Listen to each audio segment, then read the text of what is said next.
This podcast contains strong language and adult themes from the outset.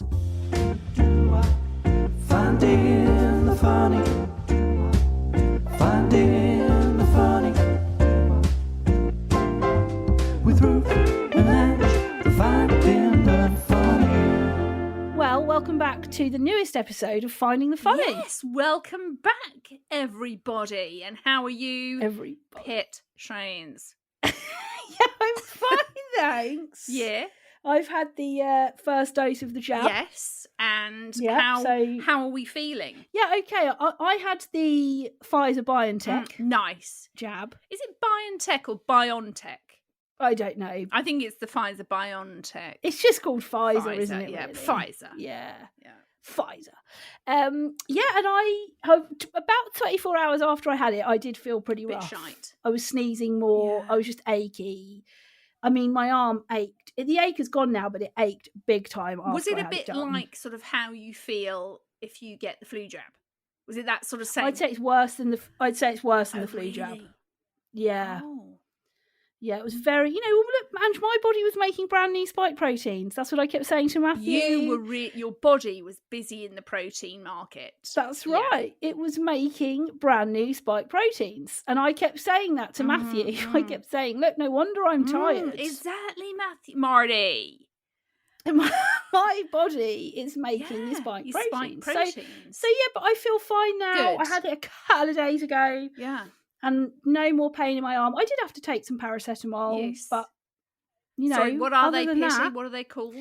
some paracetamol. Thank you very much. Yes, paracetamol. Yeah, but now I just feel really pleased that I've had it. Feels like a hope of a new dawn. Hallelujah, sister, praise the Lord. Valentine's this year, is it me or has it gone shitting nuts? I just hate it anyway. Some of the... Oh, I hate Valentine's. Some of the stuff I've seen on Instagram, Yes. though, like Billy Fayers for her kids did like a load of balloons in their kitchen, a blown up teddy bear balloon, loads of chocolate, sweets, presents. I was like, is this Christmas Mark 2? It's just gone shitting crazy. But it's like, I've seen a lot of these sort of, your Love Island crews. Oh, yeah. Having like stuff installed in their like some kind of bubble things installed in their garden. I know, with all loads of like lighting and then like shitting balloons everywhere. Why is everyone loving balloons? I hate Well, balloons. I saw on Instagram this one girl had posted her boyfriend had just filled their front room with helium balloons. Oh, Lord. Like there was probably about 300 balloons on the ceiling. They're a bloody fortune, those things as well. I know. I mean, I'd rather have the cash. the cash, or just buy me some nice food. Yeah. I don't need shitloads of balloons in my lounge. No, who Yeah. does? Yeah. Let's be honest. Valentine's shit. I say. Shit. Yeah, and Palentine's, that shit as well. No, it's Galentine's. Palentine's. No, but there's a Palentine's as well. What? So Which someone's is just pals. Yeah. Is there a Valentine's? For your For boys. your boys, For because your you've got boyfriends. Galentine's, Yeah. haven't you? Girlfriends, yeah. Well, I think now the term is becoming Palentine's. Valentine's. Yeah. Shittentines, that's what I call it. Yeah.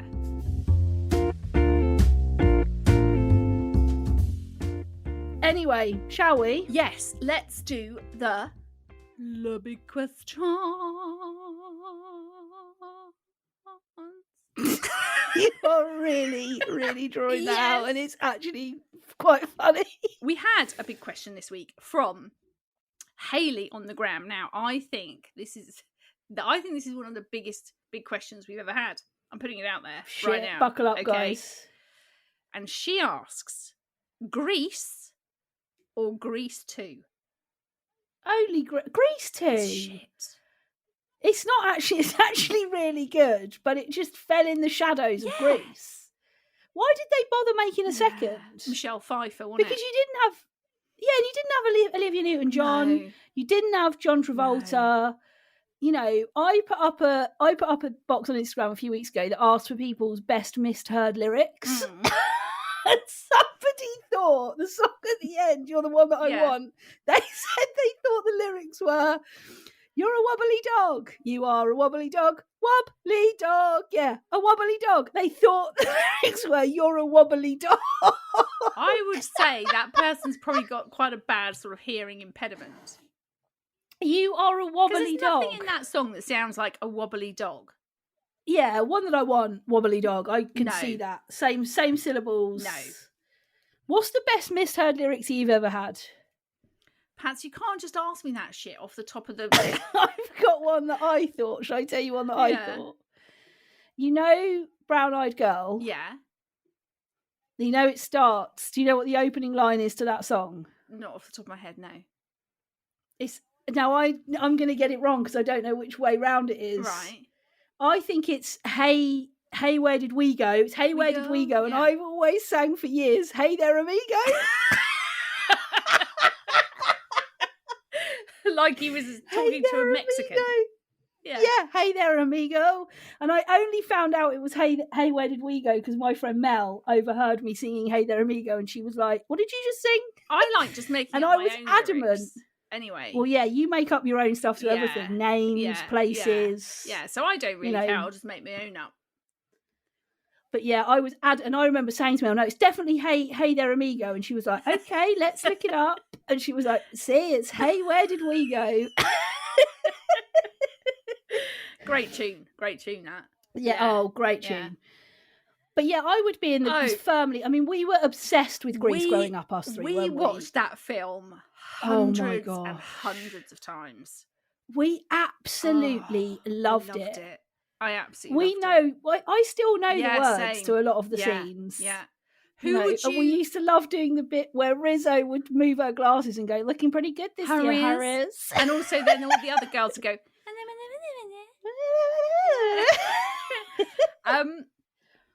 Who would you say you were in... Jan. Yes, I'd say you were Jan. Jan. Brusher, brusher, brusher, new banana toothpaste. Brusher, brusher. Yeah, I'd be you Jan. I actually played Jan in the school production of Grease at school. That's definitely you, yeah.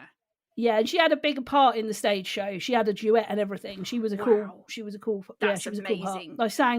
I sang the duet with Pete Dorling. Shout out to Pete Dorling if you're listening. Year 12, the Miss Born Way. Yeah, you would definitely be Jan. Yeah. Definitely, yeah. You'd be Riz. That's what I would say. Yeah. Yeah, you would definitely There are be. Who would worse James be? things Kaniki. I could do. Then go James with would be a woman Kaniki. or two. Love that song. Kaniki. No, I don't think James would be Kaniki. Kaniki. Who then? Who was the short, dark-haired one? Sonny. Yes. Sonny. James would be... That's such a shit part. Well, that's I right. think he'd be Kaniki. I reckon No. James would be a wicked Kaniki. Yeah, He'd why be not? Winnicky. Either wicked Kaniki or wanker Kaniki. Whichever, however you were feeling at the time, No, you he's could not. just call him Winnicky. I don't think James is the Kaniki. Don't No. you? He's your Sonny or your Okay. other sort of lower Lower echelon. parts. Yeah, we absolutely Oh. loved Grease. We were upset. So I would always pick Grease. Always Grease. And Grease 2, in my Yeah. opinion, was just really shit. I thought, Yeah. you know, your Michelle Pfeiffer, yeah, she's great, but she is not. Who's the other woman? Olivia That's the Newton-John. one. Yeah. Yeah. No, you just can't. You can't compete as far as I'm No. concerned. It is always only No. ever going to be Grease. Grease. Yes. Yeah. So The only bit for Grease that ruined, the only thing that I think was rubbish about Grease was when they fly off in the car at the end. no way. That's like It's just so unbelievable. Like, I just was like, why did you need to do because that? it's like that's your finale. I know. You but can't- what's your favourite song in Grease? Oh well, there is one song that if it ever comes on, or if ever I'm like in a sort of showy off kind of mood, which doesn't Yeah. happen very often. Beauty School Dropout. No. Beauty School Dropout. Oh, now I can't remember what it's called. Now it's the one. Oh. It's the one where Sandy is. Oh, here we go. It's the one that goes. But now There's nowhere to hide. Sing Since it. you pushed my love aside, I'm out of my head. Woo! Hopelessly devoted to you. To you. That one. Amazing. Hopelessly devoted. Yeah. That is I love singing it. Yeah, amazing. I like to show off. Showing off. In the showing off world. Look at me, I'm Sandra D. Yes. Yeah, that's That's a a good great one. that's a great Yeah. that's a great track. I also like Rizzo's track. Her kind of... Oh yeah. Yeah, I like the her big, end the big one. song that Rizzo Yeah, has. yeah. Yeah, I mean there's some great tunes, Oh. isn't there? It's in that. just one of Great those tunes. classic films that Yeah. I just think will never be old. Yeah. Timeless, Hayley. It is timeless. Oh, it's a timeless classic. It is. Yeah. And now we are straight into everybody's talking about. Woo! Yes, we are, Betty. I'm looking forward to talking about this. Well, I don't really know much about it. So, the thing that we are going to talk about, because everybody's talking about, is Kendall Jenner. And again, this came up Is it? on the box where you ask people. Yes. It came up loads. yes. I think it was this and The Masked Singer were the two top things that came Yeah. up. Oh no, the lawyer The cat, lawyer that cat, came up quite a yeah. lot as well, which was Yeah, very it funny. was. So is everybody talking about Kendall Jenner because of the skimpy? Well, it's because of I'm assuming it's because Kim has just, because she's got this brand Skims. Do you know she has Yes. this thing which is basically sort of Yes. underwear that's Shapewear Yes. kind of vibes. Yes. So, and she brings out all these new ranges of Skims Yes. all the time, and there's a new Yeah. range out. And I think I don't know if it's I think it's underwear. Is it not bikinis? Well, I'm not sure. I mean, you could probably wear them as a bikini, but they're that Yeah. sort of, bra, knickers, Pants. yeah. Panties. That's Oh, I hate that word. and she's brought out this whole new range in different colours and all the rest of it. And there's Yes. it's Kendall, Kylie, and Kim. They're the three. The three of them that have are done it sort of together. doing all this Right. modelling for her new Right. range. I saw, just quickly, can I jump in? I saw a picture of Kendall. Where is her vagina, Kendall, in those pants? I know that's quite a bold, brash thing to say, but What do you was mean? Where's staring her at it for ages. vagina? Well, they're so skimpy. Where Wow. is it? This was one of the things I was going to talk to you about, because Okay. when Kim Kardashian was showing Yeah. off her new range, so she's on. This was on Yeah. Instagram on her stories, and she's, Right. "Hey guys, I just want to show you the new range. It's all these different sort of." Yeah. And there was one that she showed, right? Yeah. That she said, this one really is just a clit coverer.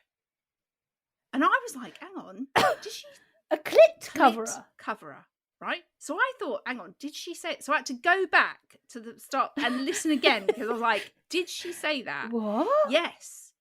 So there's different types of panties you can get, but one of them is Right. literally strings that go obviously up your bum, round your Oh my god, this is hilarious. up your bum. We are not the type of women that can get away with talking about this shit. Why? Can you imagine seeing me in one of those? I don't think you'd be able to see it, Pat. I think it'd just be like.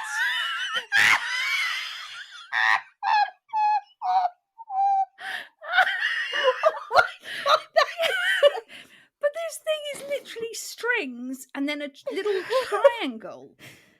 I mean, Well, yeah, where are their vaginas? that's all you're doing there is covering your clit. That's how small the triangle is. Yeah, I mean, look, don't get me wrong.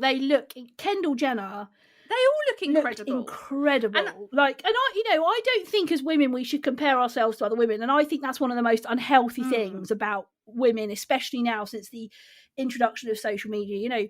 Nobody has a better body in inverted commas than anybody else, and I think we have to kind of get away from doing that. She looks absolutely incredible, but I just kept looking. There's one of her in a red like set, Yeah. and I just kept thinking, where is your vagina? Well, Where is it? I saw someone else. I can't remember now who it was, but there was another story with Kylie where she was in this bikini. So it was a bikini. She was on holiday, and she did this whole boomerang up to the camera because she was showing off something or other.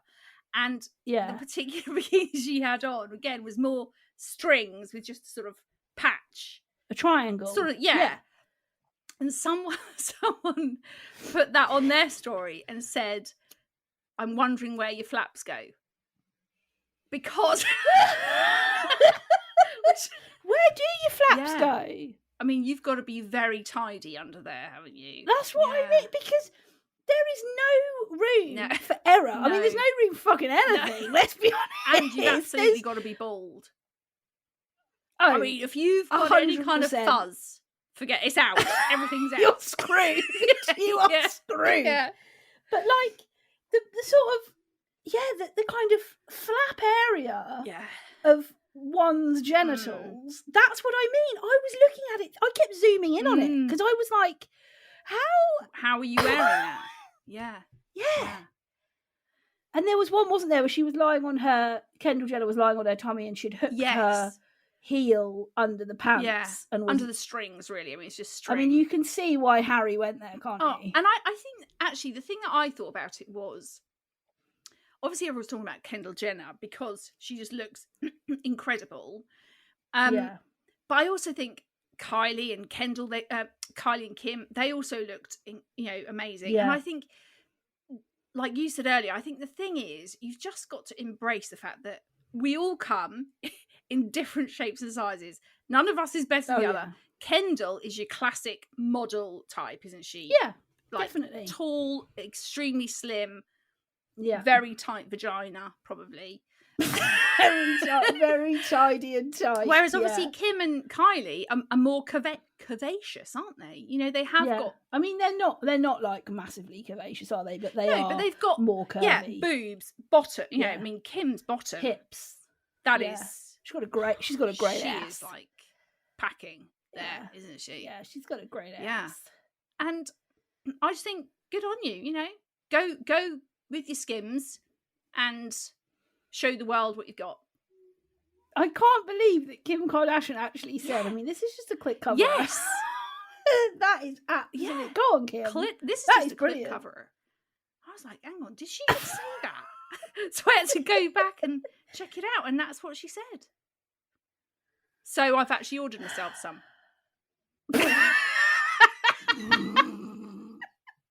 When they turn up, you've got to do your own shoot for the gram. So I want to see you in the position with your heel hooked under, lifting up the string. Yeah. I mean, I want to see you in the clip cover. I don't think anybody needs to see that, so I think I'll just keep that. Okay, guys, get in touch if you want to see Ange. There's loads of places you can find us. If you want to see Ange doing her own skims, then we need to hear from you. I might put a poll out on the gram after this. I mean, whatever people say, I'm still not doing it. So there we go.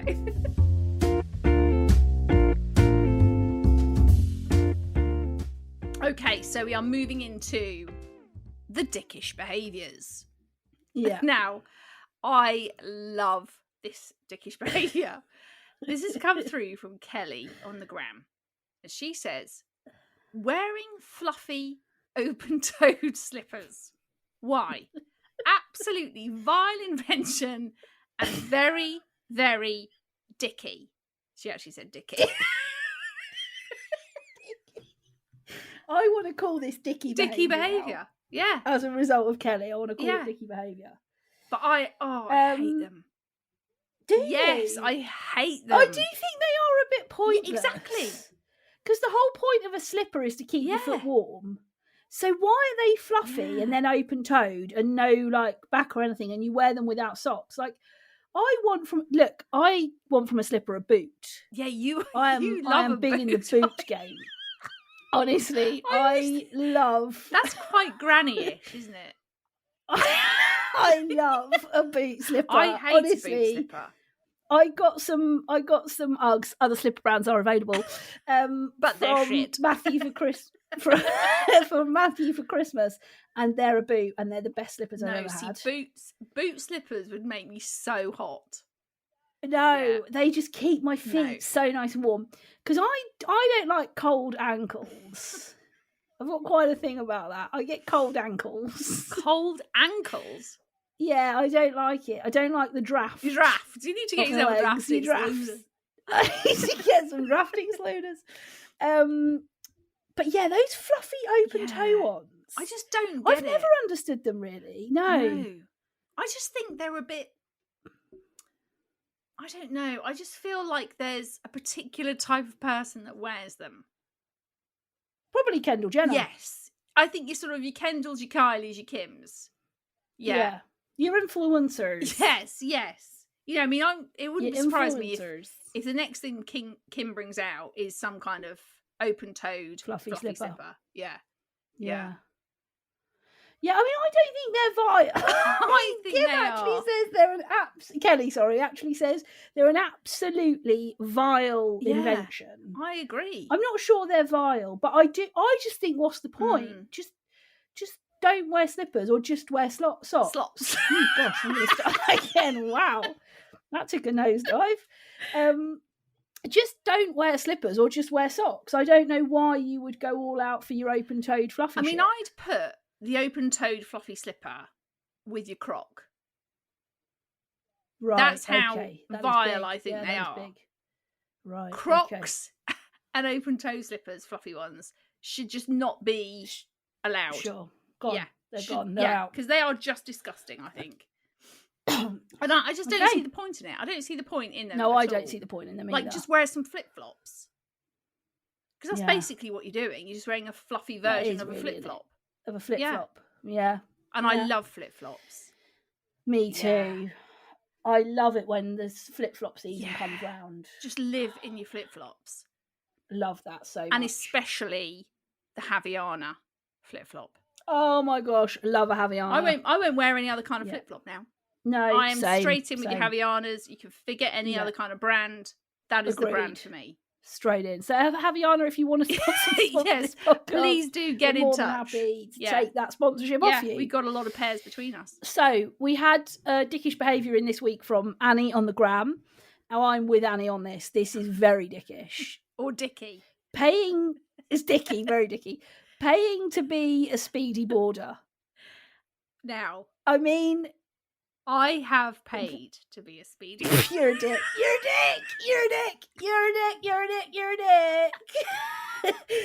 What is the fucking point? Because you either stand in a queue with dickheads or you sit on a plane with dickheads. You ain't taking off any quicker. I know, but I think I like. You wanted to live the high life, didn't you? You wanted to feel the luxury of EasyJet. Yes. You know, if I'm flying with EasyJet, you already know you're flying with the cheaper airline, aren't you? You know. Yeah. So I always feel, actually, if I pay to be a speedy boarder, I'm just a slightly higher class of EasyJet But flyer. I just don't get it, because you've got to wait, whatever. Why would you? I mean, it's something like 16 or 17 quid. Just to get in the front of the queue and sit on the plane for longer. Like, if speedy boarding meant I got a private jet and I got on and I took off quicker, great, I'd go for it. I'd be well up for paying the extra 20 odd quid. But I'm either going to sit in a lounge with a load of pricks. Yeah, but at least... Or sit on a plane with a load of pricks. Yeah, but to me, it's like, at least you're out of the major prick zone. I don't think you are. Yeah, I think you are. I think you're telling yourself that as a justification for why you spent the extra money. But it is dickish to pay to be a speedy boarder. I like it. And I like being a speedy boarder. And I will pay again to be a speedy boarder. What is it that you like about it? I don't know. I think it's just for a moment you feel that you are higher quality. Just for a moment. And I think that is dickish in itself. You even want to be higher quality. Because, you know, it's not like... Guys, listen, right, when this podcast blows up and goes viral, Ange's going to become a right prick. Because she wants to be... She's already saying, I want to pay to be in the higher echelons. by being a speedy. Can you imagine? Can you imagine when Ange is loaded as a result of this podcast? When? Yeah, when. She's going to be a fucking nightmare, guys. I'm going to have to keep her well and truly grounded. Well, then you see, then you would just be automatically saying, yeah, well, I'm actually going to be turning left on the plane, not right anymore. Yeah, and that's what you're waiting for. That's the kind of level I believe speedy bordering gets you. Bollocks! That is bollocks! You know it. That is utter bullshit, and you know it. You're now looking back, thinking Annie on the ground is right. No, she's called me out. No, I'm not. And now I'm thinking, how can I claw this back? I think I'll say it's like flying first class. Yes, exactly. And I think for any other listeners out there that are with me on the speedy bordering, I'd really like to have some interactions. Yes, I would. I'd like to know. Well, look, guys, if you have been a speedy boarder, and there's loads of ways you can get in touch. You can find us on Instagram. I'm Ruth Corden, and I'm at Ange Corden, and you can find us on Facebook on the Finding the Funny podcast page. You can find us on there and drop us a message. Or you can send us an email, hello@ruthcorden.com.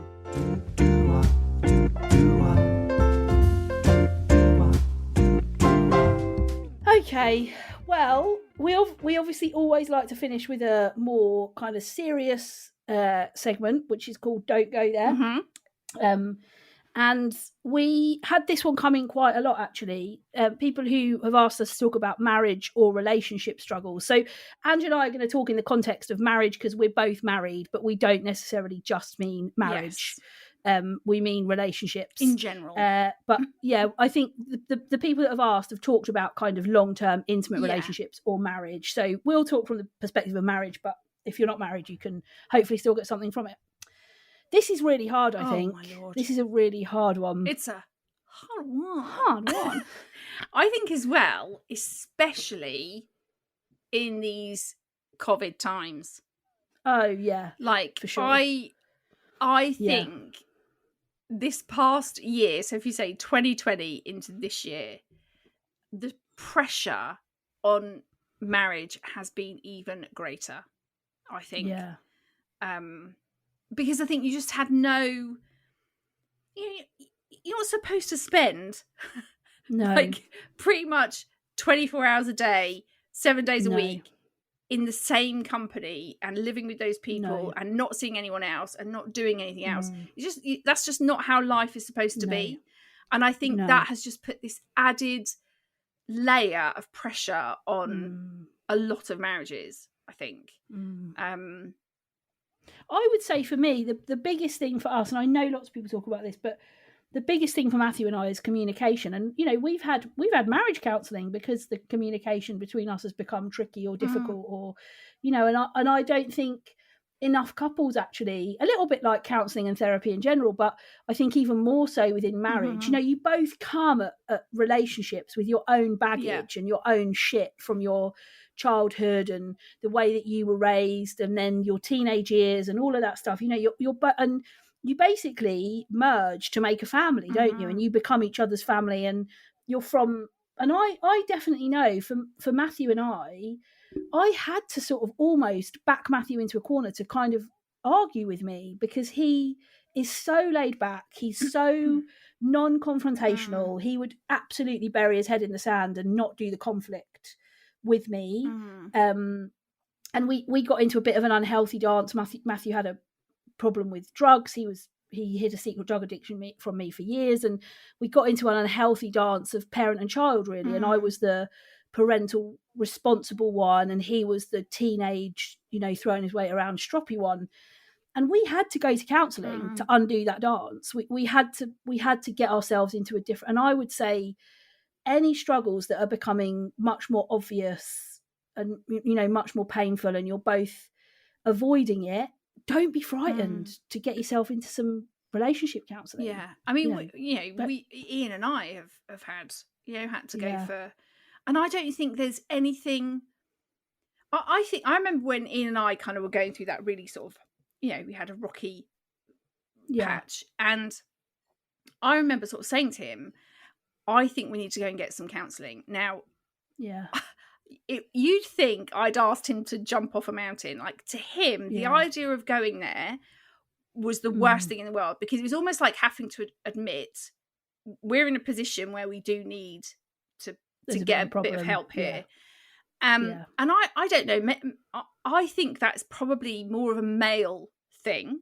Yes, potentially. I'm sure it's not across the board. I'm sure there's some women that struggle with that, but I think men generally find that hard to kind of admit, okay, we do need to get a bit of outside help here, and there's absolutely nothing wrong with that. And I actually think for us, if we hadn't have done that, I'm not sure if we would have survived. Like, that's, I think, how crucial it was for us at that point. And just having someone else that was completely removed from us, didn't know us, didn't know our families, didn't know our backgrounds, was able to just basically listen to what we were saying, listen to the issues we had, and was able to help us unpack some stuff and then put some things in place to kind of work at rebuilding that a little bit. And I think if anyone is in that place, and I think especially given the last year that we've had, I would so recommend going to do that, even if it's not absolutely awful, but there's maybe a few little things that are kind of causing a few issues, a few kind of cracks appearing. Just go and get some marriage counselling, because and obviously you know, you do need to find a good counsellor and someone you feel comfortable with and all those things, but I would highly recommend it. And I think if your partner is reluctant to, I would really try and find a way to sort of encourage them to do it.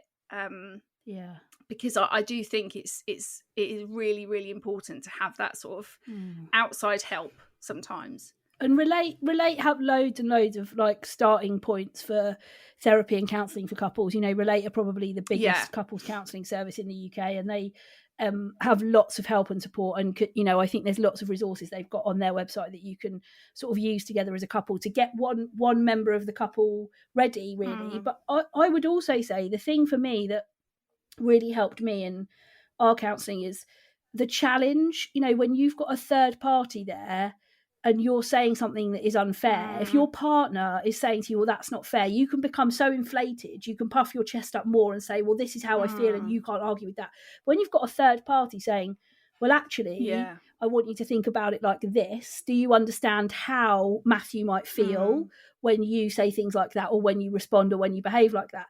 It's that interjection of challenge, because I think in marital relationships, you're so close, you're so intertwined with each other, you're so like, you know, you're sort of each other's biggest champion and biggest critic, aren't you? You can sort of cheer each other on and pull each other down in a sentence, really. And you have to know each other so well, and you get to know each other so well. You know how to push each other's buttons. So I think a really important part of it for me was having somebody else that said, I want to stop you there, and I want to challenge you on what it is you're saying and the way that might make Matthew feel. Because I think just reigniting that empathetic, how does it make you feel when I do this, when I behave like that, is so vital to ongoing relationships. Yeah, I totally agree. And I think as well, like, I know it's different for us in the sense that, you know, we have children, and obviously you and Matthew don't at the moment. But I definitely think that, you know, I think marriage is hard, and then you add kids into the mix, oh my gosh, it's like another level of stuff. Even I would say marriage is hard, and then you add fertility into the mix. My God, I mean, like, you know, having kids is awfully difficult, and, you know, remaining cool. But the amount of people that divorce or separate because of fertility is absolutely massive. And people have said, there's been loads of research done, and people have said it's, you know, fertility is more stressful than getting a divorce, because the constant like conversations that Matthew and I have had to have about whether we're ready, and should we pursue treatment, and should we just stop and not have children, should we look at adoption, should we foster, like, it's this ongoing thing that you come back to. And I think that is also massively totally and I think underestimated. I think that's the thing, is that actually all marriages and relationships have those added pressures, whether it's that you have children, whether it's that you can't have children, it's not happening. And I think sometimes it's just having to sort of put a bit of a pause or a stop pedal on, and just sort of saying, actually, right now we need to strip all that stuff back and just look at us as a couple, as two people, and reevaluate where we are. Are things okay? Do we need to go and have a bit of counselling for lots of different reasons? And it's just, I think marriage is one of the hardest relationships I think I've ever had. Same. Same. Because it is just a constant relationship you have to keep working on, and it's the most joyous but also the most challenging. The joy that marriage brings as well. I count myself so fortunate to be married to someone like Matthew. Like, I know that I am so fortunate to have him, and I know that he's fortunate to have me as well, but like, I think it brings you so much joy but can also be the biggest struggle as well. So obviously, if you're struggling with anything in your own relationship, your GP is a really great place to go to. They can often refer you. Relate is also a brilliant organisation if you need to get some marriage counselling. And don't forget, you can look up counsellors on the counselling directory. You can just put that into Google and a whole load of local counsellors will come up for you. So if it's something that you feel you need for your relationship, then obviously reach out and get the help and support. Yes, please do. Finding the funny. But that's it. We've rattled to another episode. We have, Pats. There we go. Another one done. There we go. So remember to get in touch with us. We've given you all of our places that you can find us. And really, guys, we do really love hearing from you. So, we do. If it's stuff that we talk about that you want to kind of get in touch with us about, if there's any other things that you think actually that would be a good topic to cover, then just get in touch with us, guys. Yeah. But have a great week, and we'll be here next week helping you to find more of the funny.